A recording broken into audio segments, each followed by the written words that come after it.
Assalamualaikum warahmatullahi wabarakatuh. Innal hamdalillah nahmaduhu wa nasta'inuhu wa nastaghfiruh wa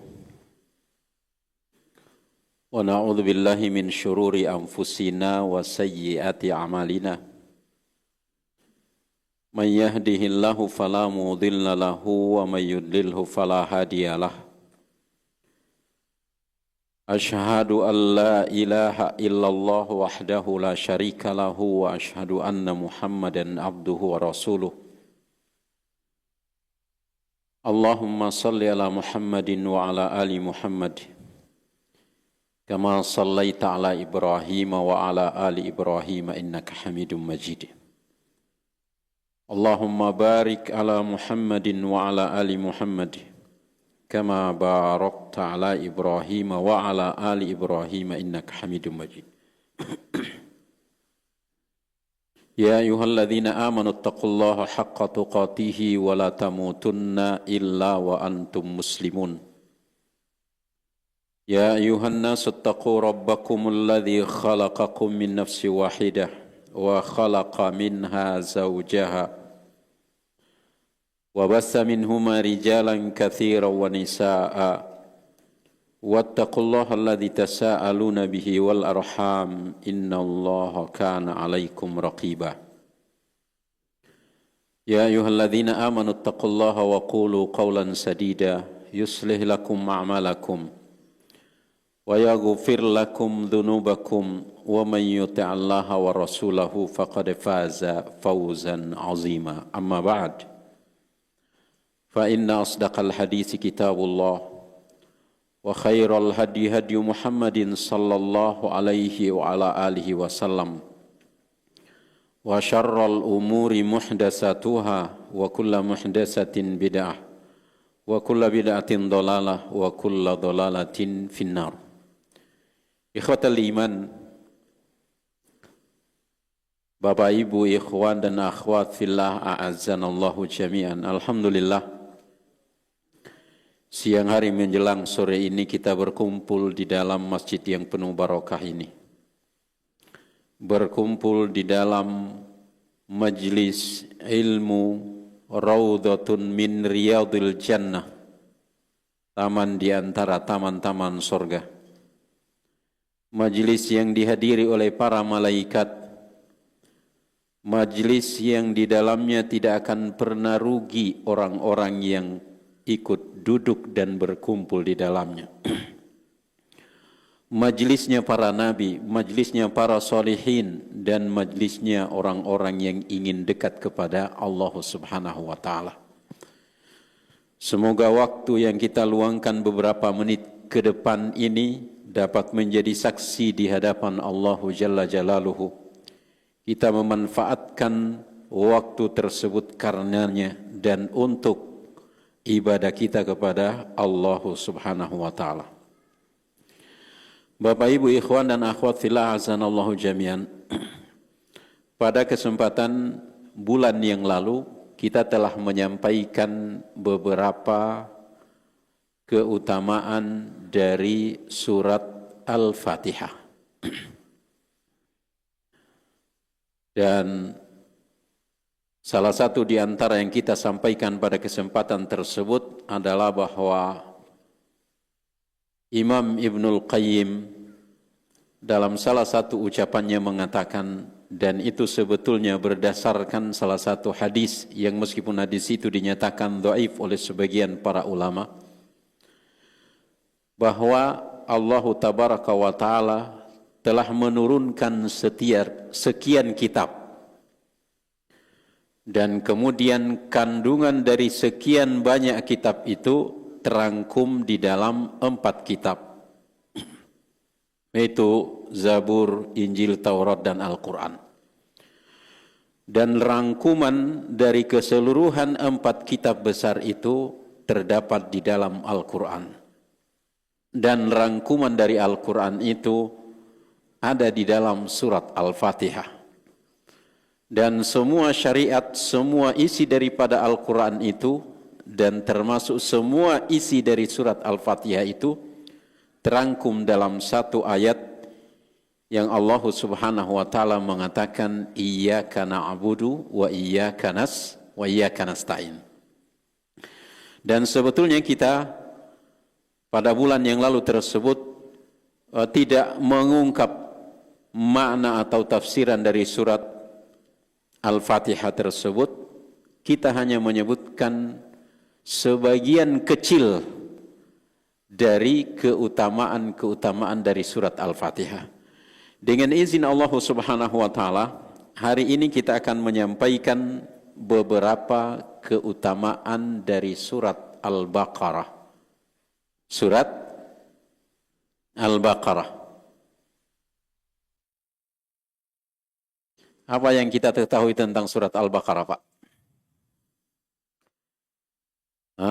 Ada yang bisa jawab? Apa yang diketahui tentang surat Al-Baqarah? Yang secara harfiah Al-Baqarah itu adalah sapi betina. Kalau sapi jantan Al-Baqar. Ya. Kalau kerbau dalam bahasa Arab biasa disebut dengan Baqarul Hindi. Sapinya orang India. Tidak tahu kenapa disebut Baqarul Hindi. Maka oleh sebab itu sehingga para ahlul ilmi kemudian mengatakan bahwa kerbau itu salah satu jenis sapi. Boleh dikurbankan. Mudah-mudahan Ustadz Fikri sudah membahasnya. Nah, apa yang kita ketahui Pak tentang surat Al-Baqarah? Siapa yang berani sebut? Kasih hadiah Rp1.000. Bisa sebut tentang apa saja, terserah. Tidak bisa sebut. Ya. Ayo, mumtaz. Ada keutamaan tersendiri dan nanti akan kita sebutkan membaca 2 ayat terakhir dari surat Al-Baqarah. Yang kita maksudkan di sini bukan hanya keutamaan, apa saja yang kita ketahui tentang surat Al-Baqarah. Ada yang bisa sebut lagi? Sudah disebutkan satu di antaranya, memiliki keutamaan yang besar membaca 2 terakhir dari surat Al-Baqarah. Tentang hukum, tentang sejarah, terserah apa saja. Ada yang bisa menyebutkan di sini? Ada yang bisa menyebutkan? Apa Mas? Di dalam surat Al-Baqarah terdapat ayat tentang saum, tentang puasa. Ayat 183. Bapak Ibu ikhwan dan akhwat fillah azanallahu jami'an, di awal-awal surat Al-Baqarah itu sekitar 5 ayat pertama itu menyebutkan tentang tanda-tanda orang bertakwa. Sebelum kita masuk ke keutamaan. Kemudian sekitar 2 atau 3 ayat setelahnya itu tentang orang kafir. Dan sekian ayat selanjutnya itu terkait dengan orang munafik. Jadi di dalam Al-Quran itu ada surat Al-Kafirun, ada surat Al-Munafiqun. Surat Al-Kafirun itu ada di akhir-akhir juz ke-30. Surat Al-Munafiqun itu ada di sekitar pertengahan atau hampir akhir dari juz ke-28. Ayat-ayat tentang munafik itu jauh lebih banyak dibandingkan dengan kafir. Dan di antaranya dalam surat Al-Baqarah itu terdapat sekian ayat, jauh lebih banyak ayat tentang orang munafik dibanding orang bertakwa dan orang kafir. Ya, yang selama ini kita dengarkan dan sering disebutkan oleh lisan kita, tanda-tandanya orang munafik ada 3. Itu sebetulnya hanya tanda-tanda kecil. Hanya tanda-tanda kecil atau yang biasa disebut dengan nifaq amali. Yang nifaq i'tiqadi Itu diantaranya disebutkan dalam surat Al-Baqarah ini, dan juga diantaranya disebutkan dalam surat Al-Munafiqun, dan juga di dalam hadis-hadis Nabi Sallallahu Alaihi Wasallam. Di antara tanda-tanda besar dari nifak itu adalah seorang itu benci kepada sunnah Nabi meskipun ia amalkan. Meskipun ia mengamalkan. Dan diantaranya adalah senang kalau orang mukmin itu tertimpa musibah atau tertimpa keburukan, dan dia susah kalau orang mukmin dapat kemenangan, dapat kebaikan. Na'udzubillah min dzalik. Itu diantaranya.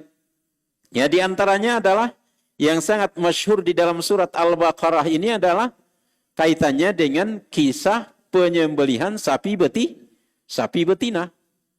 Di mana di zaman Nabi Musa terdapat dua suku atau dua keluarga yang yang bertikai lantaran ada yang terbunuh dan tidak diketahui siapa pembunuhnya.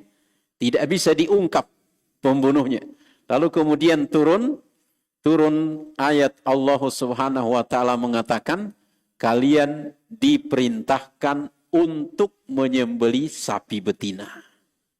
Lalu kemudian setelah disembeli, ambil salah satu anggota tubuhnya, lalu pukulkan kepada orang meninggal itu, dengan izin Allah, dia hidup kembali dan menyebutkan orang yang membunuhnya, setelah itu dia mati kembali. Subhanallah. Silakan baca kisahnya di dalam surat Al-Baqarah. Ya. Juga di antara kisahnya adalah turunnya malaikat mengajarkan sihir. Ya kan? Ada di dalam surat Al-Baqarah. Kemudian di dalam surat Al-Baqarah kisah pembangunan Ka'bah oleh Nabiullah Ibrahim dan Nabiullah Ismail. Di dalam surat Al-Baqarah terdapat ayat yang turun menunjukkan perubahan arah kiblat dari Masjidil Aqsa di Palestina, di Syam, ke Masjidil Haram. Banyak diantaranya puasa tadi yang sudah disebutkan. Diantaranya tentang rukun iman. Di dalam ayat 177 dan kemudian di ayat 285 diulangi lagi diantaranya. Diantaranya tentang puasa. Diantaranya tentang zakat. Diantaranya tentang haji. Diantaranya tentang jihad. Ini semua ada di dalam surat Al-Baqarah. Diantaranya tentang talak. Diantaranya tentang pengasuhan terhadap anak yatim. Ini ada. Oleh sebab itu diantara kata para ahlul ilmi, mengapa surat Al-Baqarah ini diletakkan setelah surat Al-Fatihah? Karena di dalam surat Al-Fatihah itu kita minta kepada Allah, ihdinas siratal mustaqim. Berikan kami hidayah, petunjuk kepada jalan yang lurus. Jalan yang lurus apa? Jalan yang lurus yang mana yang dimaksudkan itu dirincikan di dalam surat Al-Baqarah.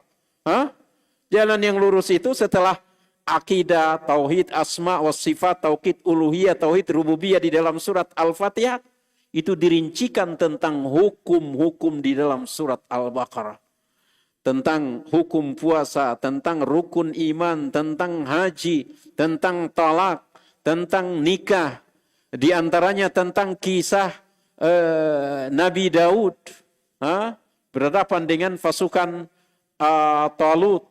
Kemudian di antaranya di sana ada kisah kaitannya dengan Namrud dengan Nabi Ibrahim. Ketika ada perdebatan antara Nabiullah Ibrahim dengan Namrud, kemudian mengatakan Nabi Ibrahim, Rabbku itu adalah yang bisa menghidupkan dan mematikan. Kata Namrud, kalau begitu saya juga bisa menghidupkan dan mematikan. Itu 2 ayat atau 1 ayat setelah ayat kursi. Itu disebutkan di sana, diambil 2 orang, yang satu dibunuh, yang satu dibiarkan hidup. Setelah itu ada kisah lagi tentang pemilik kebun. Setelah itu ada kisah lagi di mana Allah Subhanahu wa taala memerintahkan di zaman Nabi Ibrahim agar diambil seekor burung, lalu kemudian dicincang burung itu, dan kemudian setelah itu dihidupkan kembali, kemudian bisa terbang. Subhanallah. Dan di dalam surat Al-Baqarah ini terdapat ayat yang paling panjang di dalam Al-Quran. Yaitu ayat tentang hutang piutang dan diantaranya ayat tentang riba. Dan kemudian surat Al-Baqarah ini adalah surat yang terpanjang di dalam Al-Quran. Surat terpanjang di dalam Al-Quran hampir 2,5 juz. 286 ayat. Baik. Anda akan bacakan beberapa keterangan singkat yang ada di depan saya. Bahwa surat Al-Baqarah atwalu suratin fil Qur'anil Karim. Surat Al-Baqarah ini adalah surat yang terpanjang di dalam Al-Quran. Faqad istaghraqat juz'aini wa nisfa juz'. Dia mencakup 2,5 juz takriban. Wa tablughu ayatuha, jumlah ayatnya 286 wa mi'atain. 286 ayat. Wahiyah khamsa wa ishruna alf wa khamsumia harf. Terdiri dari 25.500 huruf. Itu dihitung tentu saja yang terulang. Karena semua huruf Al-Quran itu sebetulnya hanya 28 atau 29. Kemudian terdiri dari 6.120 kalimat. Wa summiyat bidzalika li'annaha faradat bidzikri qisratil Baqarah. Dinamai surat Al-Baqarah karena satu-satunya surat di dalam Al-Quran di sana disebutkan tentang kisah penyembelihan sapi betina di zaman Nabi Musa alaihi assalam. Dan perhatikan kata para ahli tafsir bahwa sebagian ulama mengatakan bahwa innaha tashtamilu ala alfi khabar. Sungguhnya surat ini mencakup ada 1.000 informasi, kabar atau cerita. Wa alfa amrin, dan kemudian ada 1.000 perintah. Wa alfa nahyin, dan kemudian ada 1.000 mencakup 1.000 larangan. Mohon maaf saya belum meneliti satu persatu tentang ucapan ini. Wahya suratu as-sabi'a wa thamanina fi tartibi nuzulil Qur'an. Dan dia dari segi tartib turunnya per surat di dalam Al-Quran itu dia urutan ke-87. Tapi di dalam Al-Quran ditulis dan perhatikan bahwa penulisan penyusunan surat di dalam Al-Quran itu adalah berdasarkan perintah dari Jibril kepada Nabi kita sallallahu alaihi wasallam. Nazalat ba'da suratil Mutaffifin wa qabla surati Ali Imran. Surat ini turun sebelum surat Al-Mutaffifin dan kemudian sebelum surat Ali Imran. Wa qala Malik rahimahullah, Imam Malik pernah berkata, balagoni anna Abdullah ibn Umar radhiyallahu anhuma, sampai kepadaku sebuah informasi, berita bahwa, kabar bahwa sesungguhnya Abdullah ibn Umar itu maka ta'ala suratil Baqarah thamaniya sinina yata'allamuha. Abdullah bin Umar mempelajari surat Al-Baqarah ini selama 8 tahun. 8 tahun. Ini mohon maaf di majelis-majelis ilmu kita jarang dikaji surat Al-Baqarah ini. Padahal perhatikan bahwa di dalam surat Al-Fatihah, di dalam setiap salat kita selalu menyebutkan ihdinas siratal mustaqim. Dan sebagaimana kata para ahlul ilmi tadi, bahwa siratal mustaqim itu kemudian dirincikan oleh Allah Jalla Jalaluhu di dalam surat Al-Baqarah. Tentang hukum qisas, tentang haji, tentang umroh juga diantaranya, tentang memperhatikan anak yatim, tentang qisas, tentang kisah-kisah yang lainnya, hutang piutang, masalah riba, dan bahkan sebuah keterangan menyebutkan bahwa ayat terakhir yang turun di dalam Al-Quran itu adalah wattaqu yawman, yang ada di dalam surat Al-Baqarah juga. Meskipun sebagian para ulama mengatakan itu ayat terakhir yang turun terkait dengan hukum syariat. Adapun yang terakhir turun secara mutlak adalah al-yauma akmaltu lakum dinakum wa atmamtu alaikum ni'mati wa raditu lakumul Islam madina. Tayyib. Dalam kaitan dengan keutamaan surat Al-Baqarah, kita akan menyebutkan dua saja hadis. Dua hadis yang dengan izin Allah Subhanahu wa taala, dua hadis ini disepakati oleh para ulama akan kesahihannya.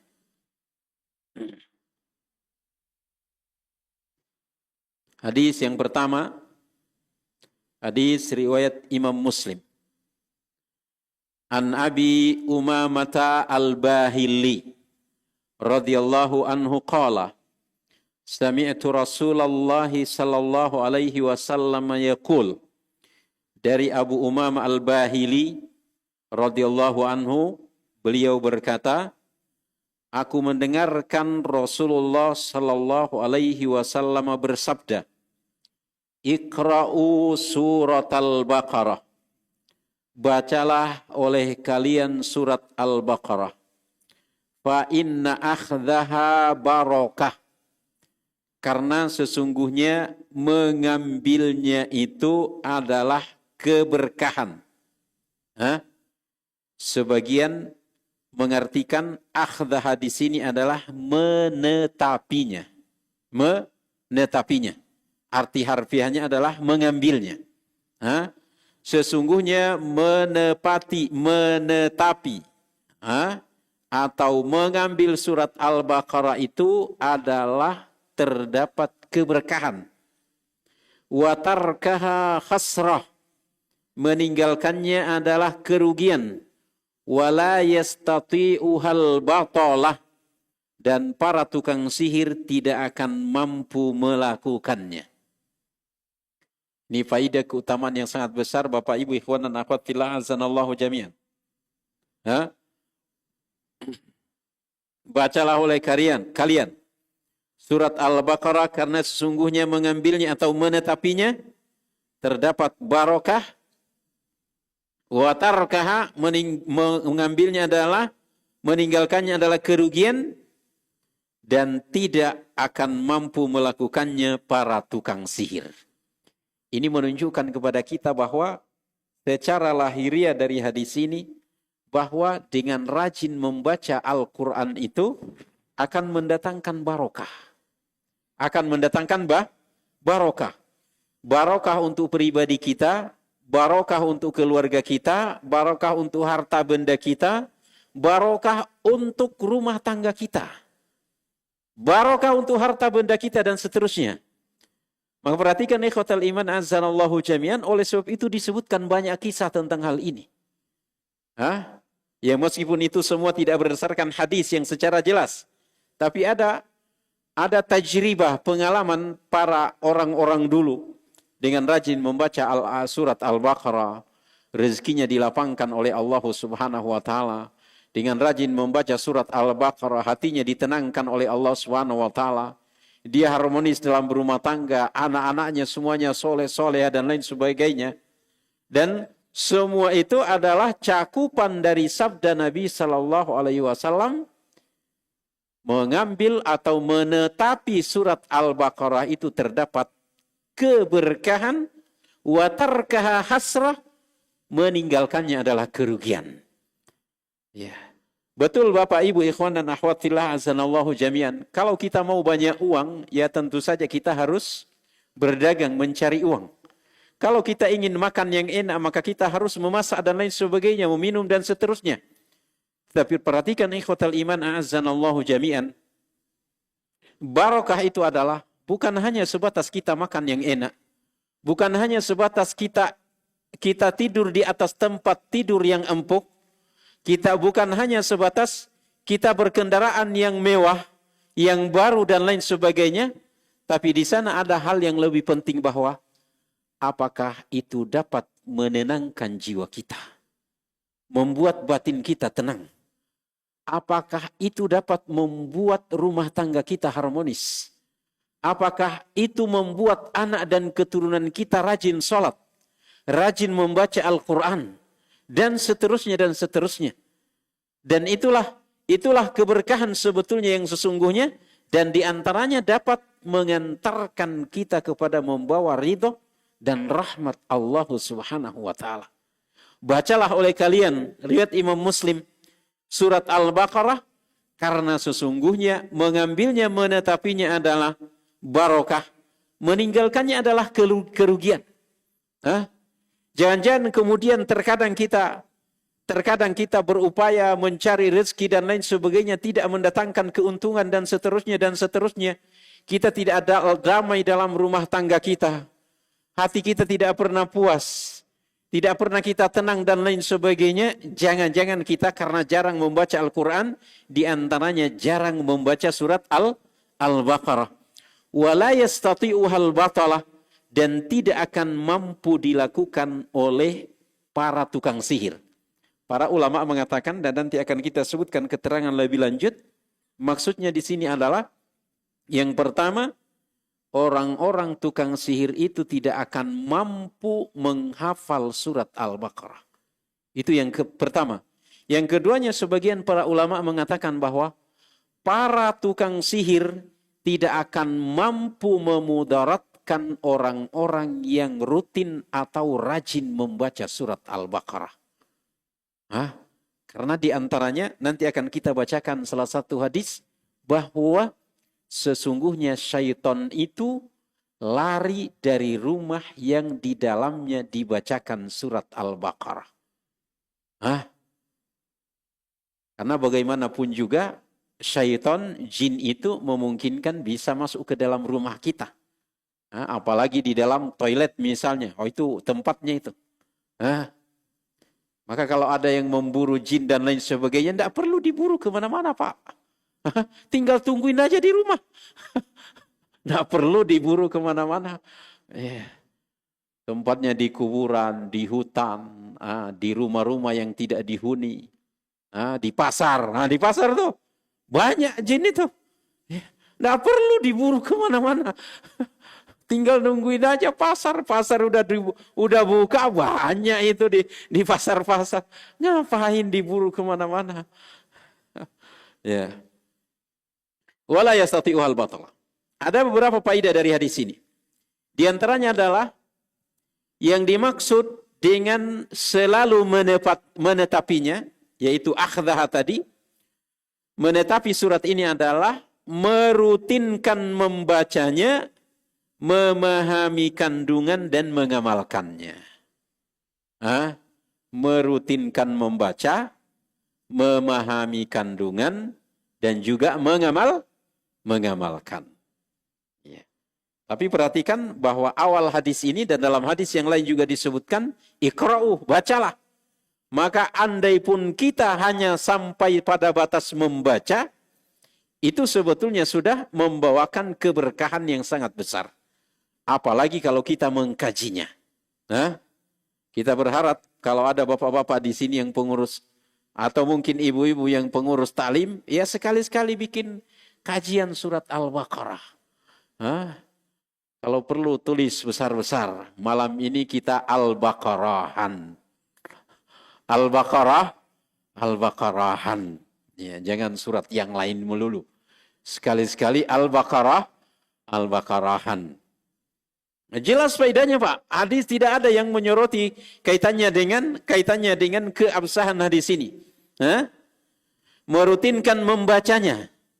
Dan perhatikan ketika disebutkan di sini, hadis ini mutlak. Dan juga hadis yang lain mutlak menyebutkan. Artinya apa?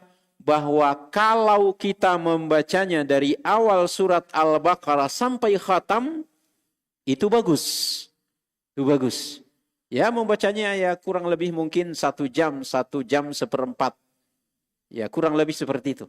Karena rata-rata kalau kita membaca dengan baik agak cepat, itu rata-rata 1 juz itu setengah jam. Nah, kalau 2 juz 4 lembar, ya sekitar 1 jam 1/4. Ya, itu kita rutinkan baca. Ya. Ada hal di antara hal-hal yang perlu kita perhatikan ketika baca, Pak. Terkadang kita baru baca 2 lembar sudah melihat halaman akhir. Ini kadang membuat kita malas baca Quran, Pak. Baru 2 lembar baca, buka lagi halaman terakhir berapa ini. Selalu ngitung ayat. Baru ayat 100, berarti 186 ayat lagi. Nggak usah lihat akhirnya, baca aja. Nikmati baca, hayati maknanya, renungkan maknanya, insya Allah nggak terasa khatam. Tapi kalau baru 3 halaman sudah melihat, waduh berapa lembar lagi ini. Baca aja, nikmati. Ya.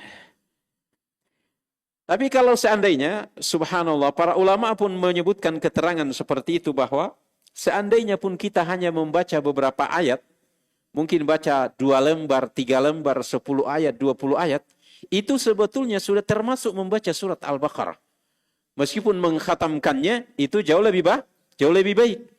Maka misalnya di pagi hari kita membaca 3 lembar misalnya, di tengah hari kita membaca 5, lalu kemudian di sore hari kita mengkhatamkan, itu sudah termasuk membaca surat Al-Baqarah. Atau mungkin hari ini kita membaca 5 lembar pertama, besok 5 lembar lagi, kemudian lusanya 5 lembar lagi, dan seterusnya. Itu sudah termasuk bagian dari membaca surat Al-Baqarah. Akan tetapi andai kita membacanya dari awal sampai akhir, itu kita sudah termasuk membaca surat Al-Baqarah. Kemudian di dalam hadis tadi disebutkan, watarkaha, yaitu meninggalkannya, akan mengakibatkan penyesalan atau kerugian. Penyesalan dan kerugian karena luputnya pahala dan keutamaan yang agung dengan selalu menetapinya.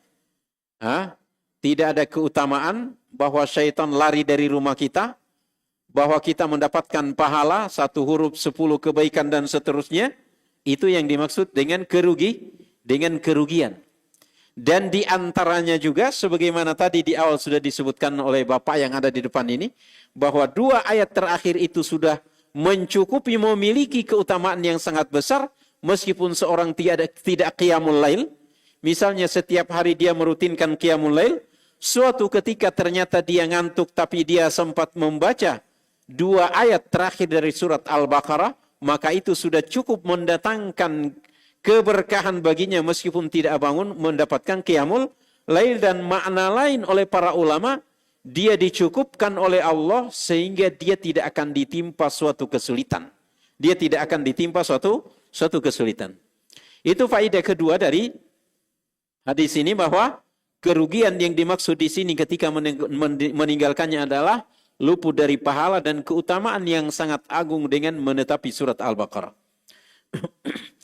Adapun makna dari tukang sihir tidak akan mampu melakukannya.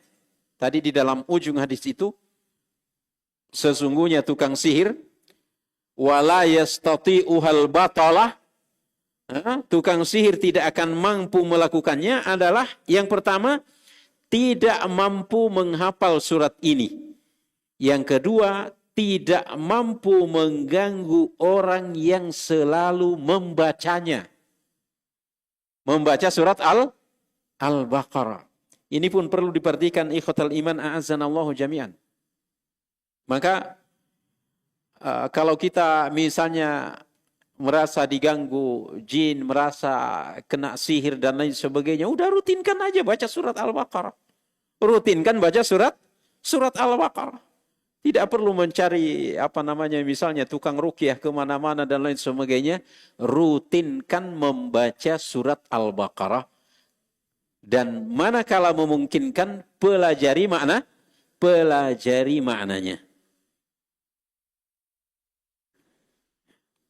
Ya.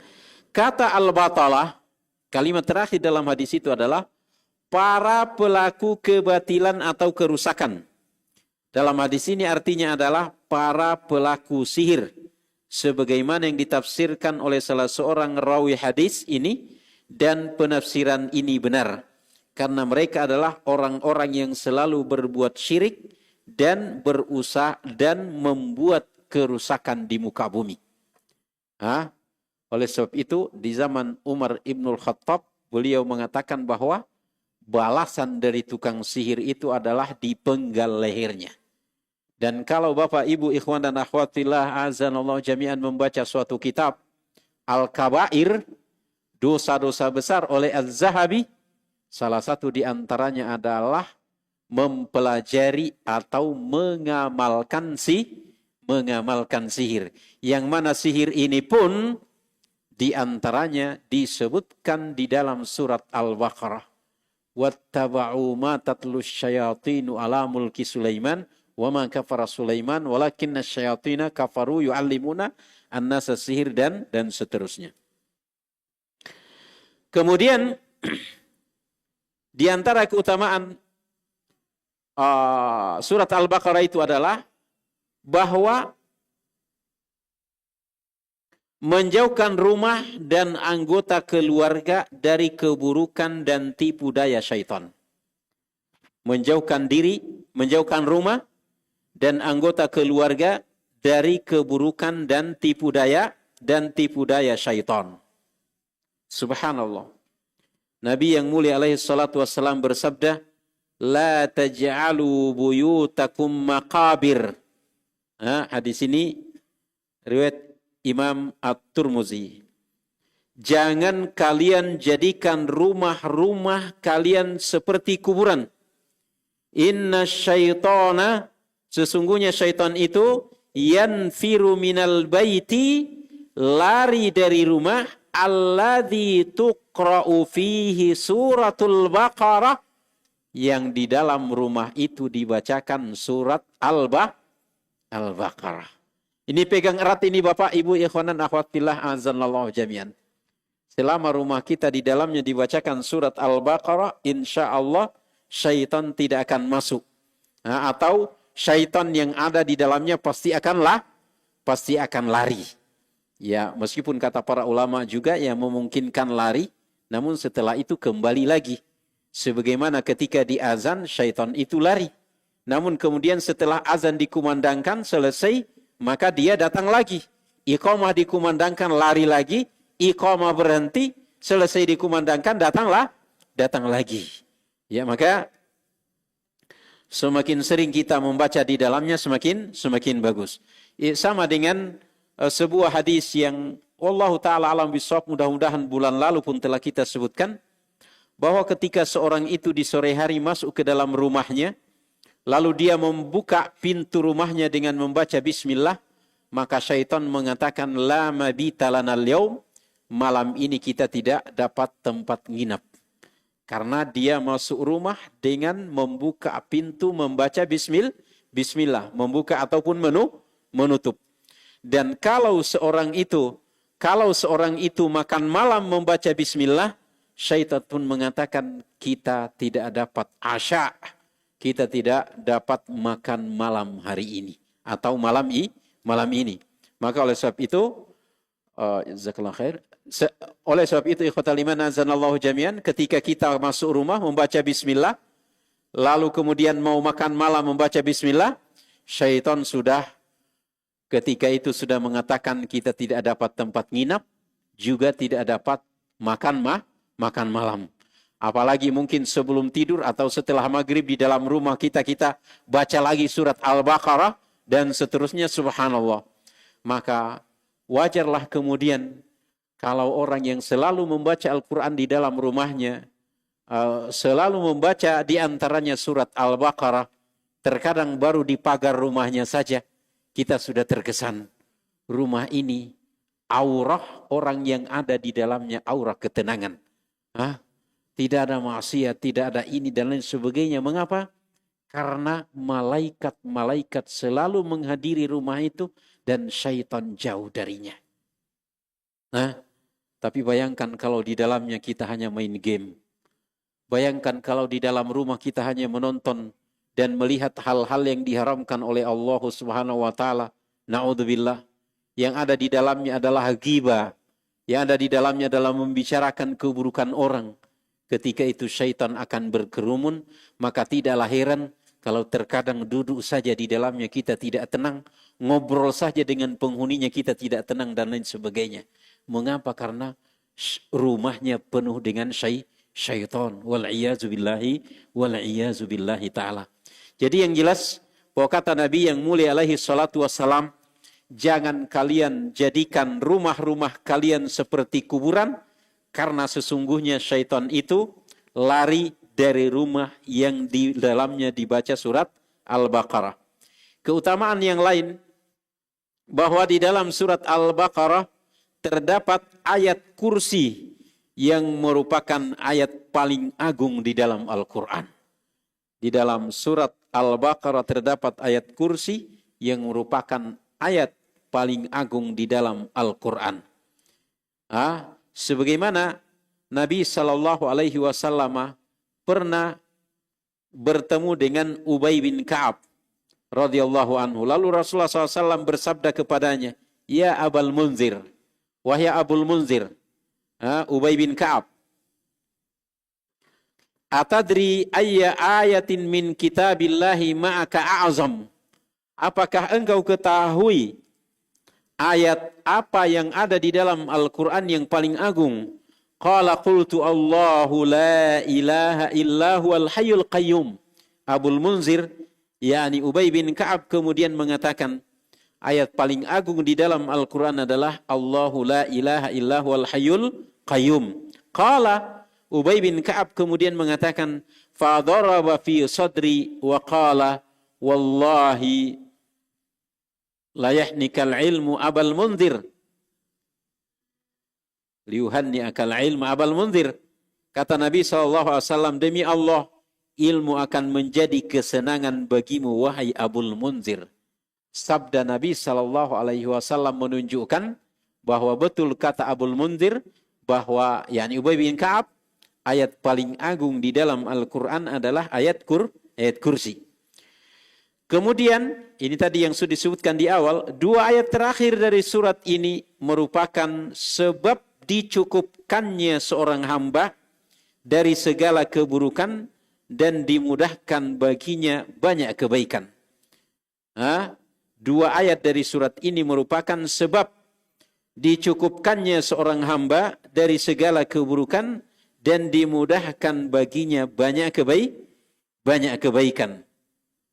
Sebagaimana Ibnu Mas'ud radhiyallahu anhu, bahwa Rasulullah SAW bersabda, al-ayatani, ada dua ayat, min akhiri suratil Baqarah, dari akhir surat Al-Baqarah, man qara'aha fi lailatin kafatahu, siapa yang membaca dua ayat itu dalam satu malam, maka sudah cukup baginya. Sudah cukup baginya. Kata para ulama, di dalam riwayat yang lain disebutkan bahwa beberapa ayat terakhir dari penutup surat Al-Baqarah. Dalam hadis ini disebutkan dua ayat terakhir dari surat Al-Baqarah. Siapa yang membacanya di malam hari, maka ini tentu saja membacanya sebelum tidur, maka dua ayat itu sudah cukup baginya. Kata para ulama, apa yang dimaksud dengan cukup baginya di sini? Yang pertama adalah cukup baginya sebagai penyebab ia akan dilindungi oleh Allah Subhanahu wa taala dari hal yang tidak diinginkan, dari sesuatu yang makruh. Dilindungi oleh Allah Subhanahu wa taala dari hal yang tidak diinginkan. Makna yang lain dari sabda Nabi SAW, dua ayat itu kalau dibaca di malam hari sudah cukup baginya adalah sudah cukup baginya mendapatkan kebaikan yang sangat agung meskipun ia tidak sempat qiyamul lail. Meskipun ia tidak sempat qiyamul lail. Mulai dari amanar Rasul bima unzila ilaihi dan seterusnya sampai akhir surat atau sampai akhir ayat dari ayat 286. Subhanallah. Jadi yang pertama, bahwa surat Al-Baqarah ini mendatangkan keagungan yang sangat besar, mendatangkan keberkahan bagi yang menetapinya dan kerugian bagi yang meninggalkannya, serta para tukang sihir tidak mampu melakukannya. Yang keduanya adalah rumah yang di dalamnya dibacakan surat Al-Baqarah, maka maka anggota keluarganya dilindungi dari keburukan dan tipu daya syaitan. Dan rumah itu tidak akan atau rumah itu syaitan lari dari rumah tersebut. Nah, ini dengan jelas menunjukkan bahwa syaitan itu bisa tinggal di dalam rumah kita. Dan salah satu di antara cara untuk mengusirnya adalah dengan membaca Al-Quran secara umum dan secara khusus adalah membaca surat Al-Baqarah. Kemudian yang keduanya adalah bahwa di dalam surat Al-Baqarah ini terdapat ayat yang paling agung di dalam Al-Quran, yaitu ayat Al-Kursi. Dan kemudian selanjutnya, siapa yang membaca 2 ayat terakhir dari surat Al-Baqarah, maka sudah mencukupi baginya, kata Nabi yang mulia alaihi assalatu wassalam. Ikhwatal iman azanallahu jami'an. Kita bacakan hadis yang lain yang menunjukkan keutamaan dari surat Al-Baqarah ini. Nabi sallallahu alaihi wasallam dalam sebuah hadis yang juga diriwayatkan oleh Imam Muslim, Anin Nuwas bin Sam'an radhiyallahu anhu qala, sami'tu Rasulullah sallallahu alaihi wasallam yaqul, yu'ta yaumal qiyamati bil Qur'ani wa ahlihi alladzina kanu ya'maluna bihi fid dunya taqdumuhu suratul Baqarah wa Ali Imran tuhajjani an sahibihima. Aku mendengar Rasulullah SAW bersabda pada hari kiamat, Al-Quran akan didatangkan dan juga para ahlinya, para ahli Al-Quran, yaitu orang-orang yang mengamalkannya di dunia, didahului oleh surat Al-Baqarah dan Ali Imran. Keduanya menjadi hujjah bagi orang yang membacanya. Keduanya menjadi hujjah bagi orang yang membacanya, yakni dapat membelanya di hadapan Allah Tabaraka wa Ta'ala. Terlebih karena 2 surat ini, yakni surat Al-Baqarah dan surat Ali Imran, itu disebut dengan Zahrawan. Zahrawan itu adalah 2 yang sangat indah, yang sangat bagus. Atau 2 surat yang membawa cahaya. Saya ulangi, arti dari hadis ini bahwa Rasulullah SAW bersabda, pada hari kiamat, Al-Quran akan didatangkan. Dan juga pada para ahli Al-Quran, yaitu orang-orang yang mengamalkan Al-Quran di dunia, didahului oleh surat Al-Baqarah dan Ali Imran. Keduanya menjadi hujjah bagi orang-orang yang membacanya. Artinya, keduanya akan membela orang yang membacanya. Membela di hadapan Allah Tabaraka wa Ta'ala.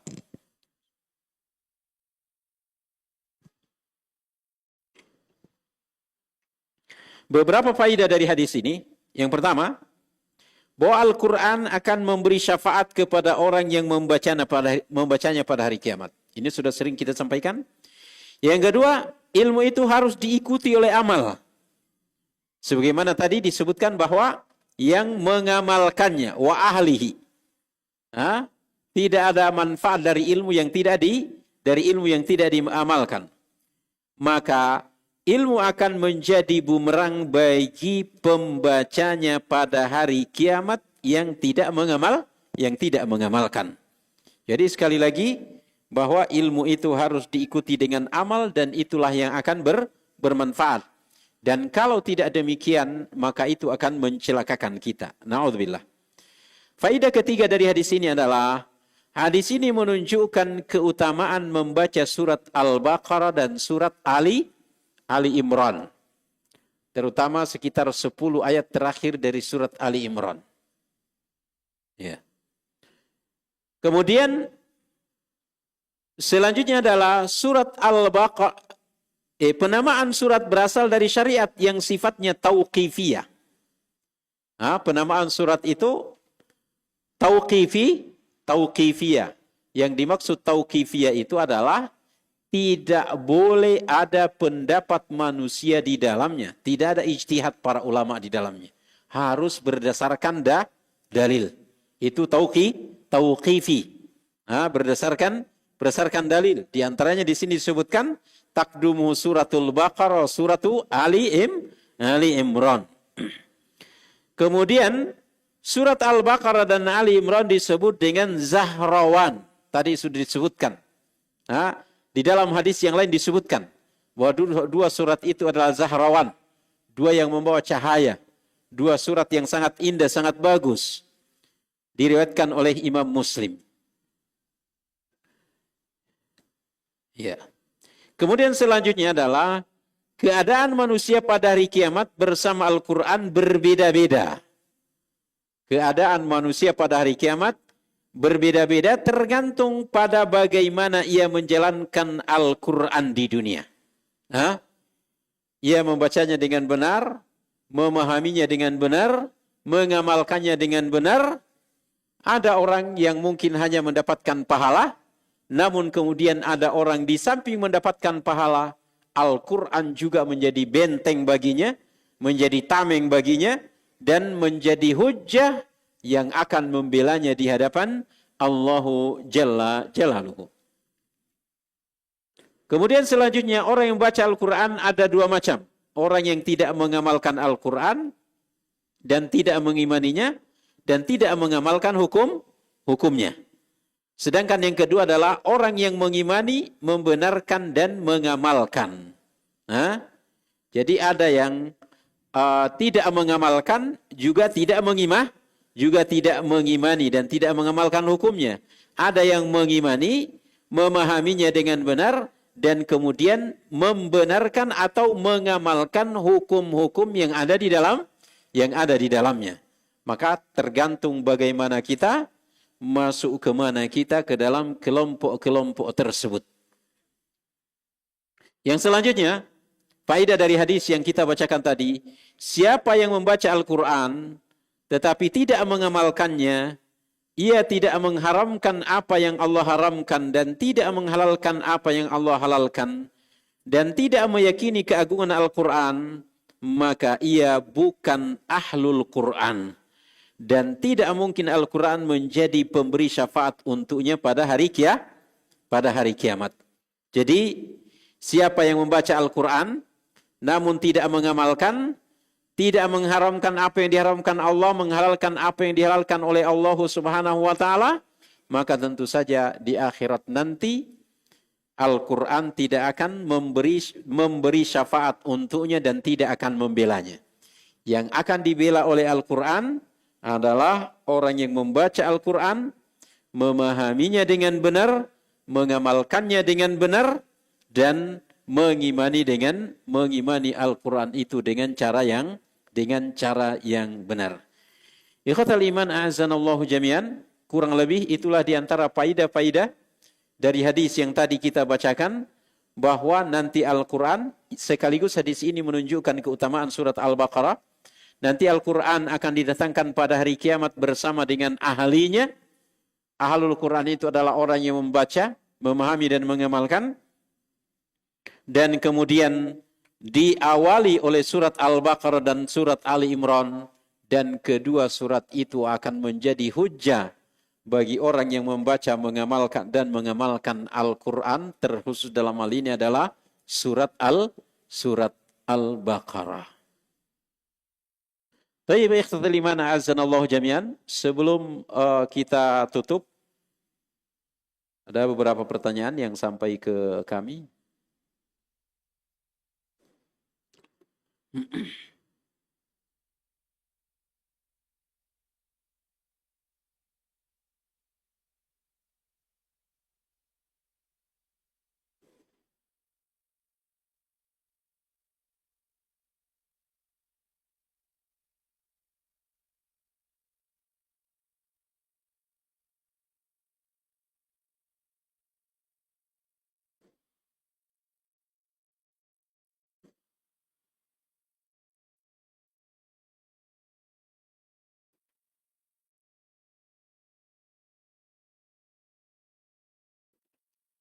Adakah waktu yang baik untuk membaca Al-Baqarah? Tentu saja ikhwatal iman azanallahu jami'an, Kaitannya dengan waktu, tentu saja paling bagus Al-Quran itu dibaca di dalam sholat. Satu. Mungkin perempuan yang sholat di rumah atau bapak-bapak, ikhwafillah azanallahu jami'an yang yang sholat sunnah di rumah, itu waktu yang paling afdol. Kemudian juga sepertiga malam akhir, itu juga waktu yang paling afdol. Dan di antaranya adalah waktu-waktu yang mustajab, seperti waktu turunnya hujan dan lain sebagainya. Itu semua adalah waktu-waktu yang mustajab, dan kemudian di antaranya adalah waktu yang paling baik untuk kita membaca Al-Quran. Tetapi secara khusus kaitannya dengan waktu apa, itu tidak disebutkan oleh dalil. Maka waktu apapun kita membaca surat Al-Baqarah, maka kita sudah termasuk ke dalam kelompok, kalau kita merutinkan membacanya, kelompok yang menetapi Al-Quran. Surat Al-Baqarah. Wallahu ta'ala alam bissawab. Siapa yang bisa bacakan ini, Pak? Maaf, saya tidak bawa kacamata. Silakan.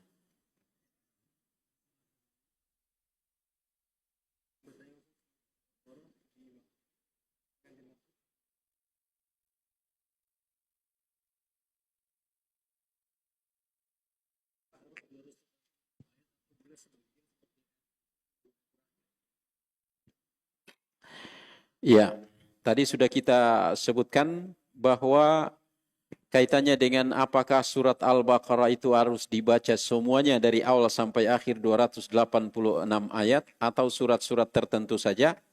Ayat-ayat tertentu saja.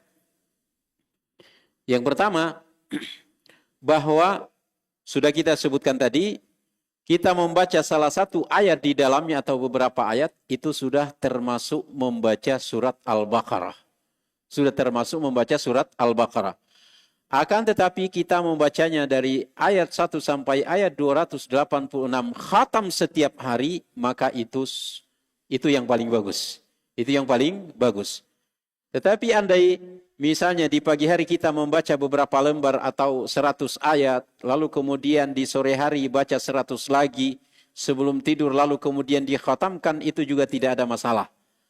Atau misalnya hari ini kita membaca 100 ayat, lalu kemudian besok baca 100 lagi, dan kemudian hari berikutnya baca 100 lagi, dengan izin Allah Subhanahu wa Ta'ala, itu bagian dari membaca surat Al-Baqarah. Tapi sekali lagi, membacanya dengan sempurna itu lebih bagus. Izin bertanya, bagaimana mengajak suami untuk membaca surat Al-Baqarah? Karena selama ini hanya istri yang membacanya. Barakallahu fiki ya Ustaz. Wa fiki barakallah wa jazakillahu khairan. Mudah-mudahan yang bertanya ini ibu-ibu. Ini mohon maaf, ini bapak-bapak ini banyak kalah kalau dalam hal seperti ini. Zikir pagi sore terkadang ibu yang ingatin. Padahal yang pemimpin kan bapak. Iya kan Pak? Ya. Saya tidak bermaksud menyindir, ya mudah-mudahan tersindir. Karena saya juga bapak. Saya juga bapak. Jadi kalau ibu mengajak suami, ini kebaikan yang tidak, bahkan kalau tidak pernah dilakukan hal ini, termasuk kita berdosa. Dan ketika ibu mengamalkannya, istri mengamalkan, mengajak suami dalam hal ini, satu, berarti di dalam rumah kita itu sudah hidup yang namanya amar ma'ruf dan kemungkinan juga nahi mungkar. Yang keduanya, ibu mengajak suami untuk membacanya, ibu dapat pahala sebagaimana pahala yang didapatkan oleh suami. Maka dengan demikian, ibu yang mengajak mendapatkan pahala ganda dari Allah Subhanahu wa Ta'ala dengan izinnya. Barakallahu fiik. Assalamualaikum. Waalaikumsalam warahmatullahi wabarakatuh. Suami saya sudah 5 tahun ini tidak bekerja lagi. Dan tidak ada usaha untuk bekerja lagi. Saat ini saya masih bekerja di bank. Menurut Ustadz, bagaimanakah Di sisi lain saya ingin keluar bekerja dari bank. Terima kasih Ustaz. Masya Allah. Ya nggak boleh di bank Pak. Hah? Nggak boleh kerja di bank. Hah? Boleh di bank syariah. Ya kan? Tapi kalau di bank konvensional tidak boleh. Tidak boleh. Kalau di bank syariah yang betul-betul syariah, itu boleh. Cuma kan rata-rata, mohon maaf kepada para pegawai bank atau mungkin ada pemilik bank yang hadir. Rata-rata bank kita di Indonesia ini kalau ditanyakan apakah sudah syariah 100%. Rata-rata itu dijawab OTW syariah. OTW syariah menuju ke syariah. Itu katanya seperti itu. Karena ada hal-hal yang katanya tidak bisa dihindarkan. Tapi subhanallah, Bapak dan jamaah sekalian, ana yakin 100% itu tentu saja dengan setelah takdir Allah Subhanahu wa taala. Kalau seandainya ada yang mengamalkan prinsip syariah dalam perbankan itu 100%, dengan izin Allah Subhanahu wa taala di Indonesia ini pasti akan ramai. Karena yang ada di Indonesia ini adalah orang-orang Islam. Ya coba kan nanti terkait lagi dengan Bank Dunia dan lain sebagainya, dan itu mungkin tidak bisa lepas dan seterusnya. Makanya di antara ikhwah kita sekarang itu adalah yang mendirikan lembaga keuangan sendiri. Dan yang paling banyak laku di masyarakat kita itu adalah murabahah. Itu yang paling banyak laku. Dan subhanallah, kawan-kawan kita sekarang di beberapa kota itu yang berdagang dengan mendirikan lembaga keuangan, bukan bank, lembaga keuangan sendiri, lalu kemudian jual kendaraan, jual rumah dan lain sebagainya. Subhanallah, banyak konsumen yang mereka dapatkan, dan menurut informasi dari mereka keuntungannya murni untuk kita. Walhasil kita sarankan dan kita katakan bahwa kalau di konvensional jelas bahwa itu muamalahnya adalah riba, dan jelas Nabi Shallallahu Alaihi Wasallam menyatakan dilaknat para yang memakan, yang memberi makan, para penulisnya, para saksinya dikutuk oleh Allah Subhanahu wa taala. Maka yang pertama, kita sarankan kepada suami ibu penanya tadi agar berupaya apapun yang kita mampu untuk berupaya mencari rezeki selama masih kuat, silahkan dilakukan. Tidak perlu kita tergantung kepada kantor tertentu. Tidak perlu kita tergantung kepada lembaga-lembaga tertentu. Kita bisa berupaya, kita bisa jualan sendiri, atau mungkin ada ilmu yang dimiliki bisa diajarkan. Ada tenaga yang miliki bisa di ini itu dan lain sebagainya. Jangan kemudian berdiam diri. Ya kecuali memang misalnya secara syar'i sudah tidak bisa lagi bekerja, itu kan sudah takdir Allah Subhanahu wa taala. Kalau kita sabar menghadapinya maka itu baik.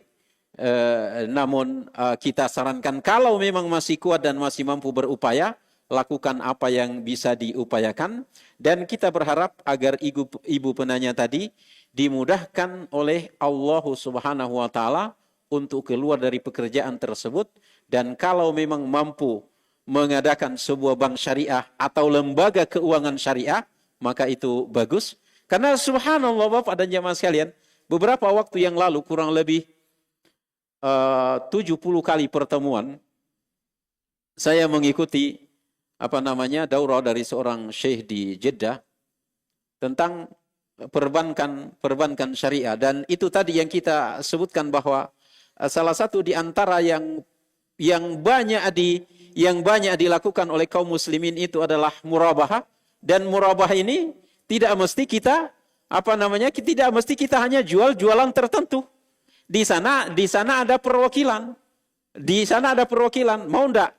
Saya belikan mobil misalnya sekian, lalu kemudian kasih untung saya sekian. Mau? Nanti saya carikan. Itu di dalam prinsip bank syariah itu kan ada. Datang lagi yang lain, oh saya pengennya motor. Ya udah, nanti saya akan carikan motor, Anda nanti beli, kasih saya keuntungan sekian. Kan tidak ada masalah seperti itu. Artinya jualan kita lebih banyak. Kemudian dikreditkannya. Itu pun di dalam prinsip syariah, meskipun di sana ada yang mengharamkan, tetapi dengan izin Allah Subhanahu wa taala jumhurul ulama itu kan tidak menjadi masalah. Maka memungkinkan seseorang itu tidak punya modal misalnya, tapi dia bisa berdagang dalam hal ini. Coba mana uang Anda, kasih saya modal sekian, saya carikan barang, kemudian kasih saya keuntungan sekian. Itu di dalam prinsip perbankan syariah itu kan ada. Dan banyak pintu-pintu di dalamnya yang memungkinkan untuk bisa kita lakukan. Apalagi kalau kita sudah pernah bekerja, ada background kita itu bekerja di bank. Maka akan lebih mudah lagi kita untuk mengoperasikan dengan mengoperasikannya secara sendiri. Cuma yang menjadi permasalahan itu, terkadang itu rasa lebih kita kedepankan. Otak kanan kita lebih kita kedepankan. Sehingga terkadang kita selalu dihantui. Dan kalau kita selalu dihantui, ntar saya gagal, ntar bisnis tidak bisa jalan dan lain sebagainya. Itu memungkinkan nanti itu akan terjadi. Mengapa? Karena Allah Subhanahu wa taala sudah mengatakan, ana inda zonni abdi, saya itu menurut prasangka hambaku. Kalau dia bersangka baik, Allah akan mendatangkan kebaikan. Kalau dia bersangka buruk, mungkin Allah Subhanahu wa taala akan mendatangkan keburukan. Maaf, ini dibacakan. Itu jawaban saya. Mudah-mudahan diberikan kemudahan oleh Allah Subhanahu wa taala untuk beralih kepada bisnis syariah. Dibaca.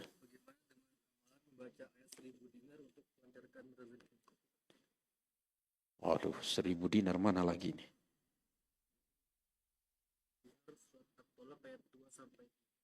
Oh, Masya Allah. Ini saya baru tahu ini. Ayat 1000 dinar, Pak. Katanya surat At-Talaq 2 sampai 3. Ayat 1000 dinar. Ini dinar apa dulu ini? Kalau dinar Kuwait itu kan sekitar 50 ribuan sekarang itu. Kalau dinar yang lain tidak tahu saya, dinar misalnya dinar Lubnan dan lain sebagainya tidak tahu saya. Ya, ini mohon maaf, ayat 1000 dinar, mohon maaf saya baru dengar ada istilah ini, saya tidak bisa mengomentarinya, dan prinsip dasar di dalam Islam, apa yang engkau tidak tahu ilmunya, jangan ikuti. Ya kan? Itu prinsip dasar dalam Islam. Ini mohon maaf sekali lagi, saya belum menemukan keterangannya ini. Nanti coba akan saya cari, mudah-mudahan bulan depan saya komentari kaitannya dengan ayat 1000 dinar ini. Mudah-mudahan yang bertanya bulan depan datang lagi ngajak suami istri dan tetangganya. Ini lagi, Pak.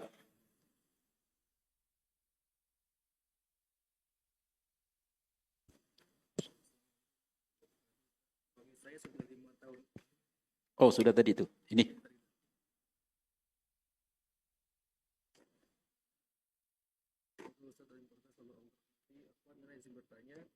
Bagaimana hukumnya menikah secara agama, nikah siri dengan wali dan saksi yang sah, lalu mengulang akad nikah kembali di acara sebelum resepsi. Alasannya karena ingin mempercepat nikah, menghindari fitnah, dan alasan ingin mengulang akad lagi di acara sebelum resepsi agar menghindari omongan orang atau takut fitnah orang berpikir negatif. Niatnya ingin menjaga kehormatan. Masya Allah. Kalau nikah lagi berarti yang dulu zina itu. Ya kan? Ini mohon maaf, ini banyak dibicarakan. Jadi saya bahasa langsung aja, nikah sirri, nanti nikah lagi.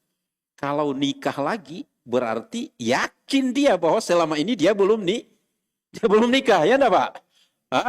Maka kalau ini yang terjadi, na'udzubillah min dzalik. Adapun kaitannya dengan nikah sirri, wallahu ta'ala alam bishawab. Memang betul dalam syariat bahwa kalau sudah ada wali, ada 2 saksi, 2 mempelai, dan kemudian ada ijab kabul, ada mahar, itu berarti sudah sah nikah. Itulah kemudian yang terkadang kita bahasakan dengan nikah siri.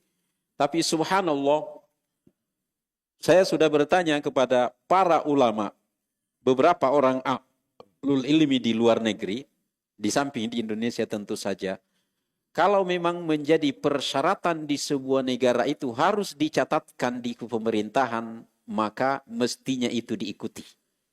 Mestinya itu diikuti. Artinya dalam hal ini bahwa meskipun di awalnya istilahnya seperti itu, kewajiban kita setelah itu kalau ternyata itu dilakukan, meskipun kita anjurkan agar itu dari awal, agar sekaligus dicatatkan kepada kantor urusan agama atau KUA. Tetapi wallahu ta'ala a'lam bishawab, kalau ternyata ada orang yang terpaksa dalam hal ini kondisional sebetulnya melakukan hal itu, maka wallahu ta'ala a'lam bishawab, itu tidak perlu nikah lagi setelah itu. Perlu. Kalau syarat dan rukunnya sudah terpenuhi. Namun sekali lagi, kalau kita mengatakan bahwa sekarang nikah siri nanti nikah lagi, ketika kita nikah lagi ketika itu berarti yakin kita belum nikah. Berarti ketika itu kita dalam waktu sepanjang itu melakukan zina, wa na'udzubillahi min dzalik.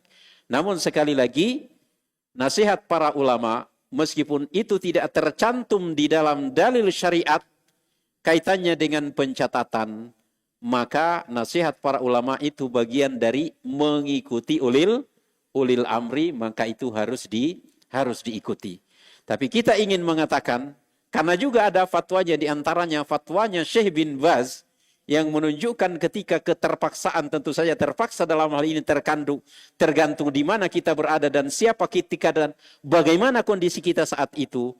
Ketika itu sudah dilakukan, maka kita mengatakan ketika syarat dan rukunnya terpenuhi, maka tidak perlu menikah lagi, karena seolah-olah kita mempermainkan syariat Allah Subhanahu wa taala. Mudah-mudahan semua pertanyaan tadi sudah terjawab dan waktu sebetulnya sudah habis. Kita cukupkan sampai di sini. Dengan izin Allah Subhanahu wa taala, bulan depan kita akan beralih ke materi yang lainnya.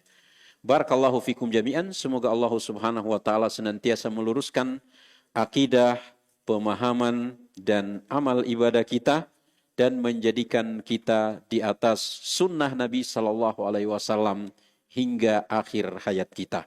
Semoga siapapun di antara kita yang ada hajatnya dipenuhi oleh Allah Subhanahu wa taala, siapapun di antara kita yang ada penyakitnya diangkat oleh Allah Subhanahu wa taala, dan siapapun di antara kita yang memiliki kesulitan agar dimudahkan semudah-mudahnya oleh Allah Subhanahu wa taala, dan hidup kita semua hidup di dalam keberkahan, lindungan dan rahmat Allah Subhanahu wa taala. Kurang dan lebihnya mohon dimaafkan. Wabillahi taufik wa sallallahu wasallam wa baraka ala Muhammad. Subhanakallahumma bihamdika asyhadu an la ilaha illa anta astaghfiruka wa atubu ilaik. Wassalamualaikum warahmatullahi wabarakatuh.